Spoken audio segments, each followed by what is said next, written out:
Hinaras ng mga Pilipino mangingisda sa West Philippine Sea ang isang helicopter ng Chinese Navy.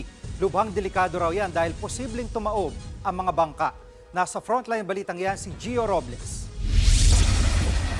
Mababa ang paglipad ng helikopter na yan malapit sa mga Pilipinong mangingisda sa Rosul o Iroquois Reef sa West Philippine Sea nitong Huwebes.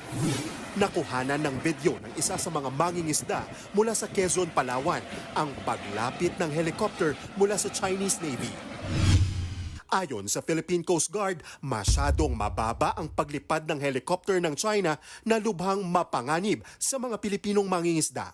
Yung pinaka-dangerous na harassment na ganyan is that it might masira yung light material structure ng boat. It might also capsize dahil sa pag-push ng hangin ng chopper. Umabot ng 15 feet o halos kasing taas ng 3 palapag na gusali ang lapit ng chopper sa mga bangka ng mga Pilipino. 2 araw na raw tinataboy nito ang nasa 20 bangka. Ayon kay PCG spokesperson for the West Philippine Sea, Commodore J. Tariela, ito ang unang beses na may napaulat na Chinese Navy helicopter na nanghahara sa mga mangingisda. Wala namang naiulat na nasaktan sa insidente.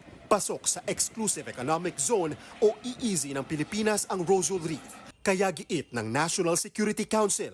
Walang ibang bansa na pwedeng magbigay ng regulasyon dyan sa mga lugar na yan, kundi ang Philippine government lamang. Bilang tugon sa panibagong insidente ng panghaharas ng China, ipinadala ng PCG ang BRP Melchora Aquino at BRP Cape Engaño sa Rosul Reef para magbantay sa mga kababayan nating nangingisda roon. Pero maging ang 2 barko ng PCG, binuntutan ng Chinese Coast Guard vessels hanggang marating nito mga mangingisda. Dahil sa masamang panahon, nakadagdag pang malakas na alon na sumalubong sa mga mangingisda sa Rosul Reef nitong Sabado. Lumubog pa ang 2 sa mga bangka nang hampasin ng malalaking alon. Pero ang mas ikinabahala ng PCG. Witnessing itong paglubog ng 2 Filipino fishing boats ay hindi sila tinulungan ng China Coast Guard vessel. Wala pang pahayag tungkol dito ang Chinese Embassy.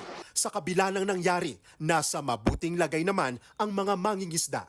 Nagbabalita mula sa Frontline.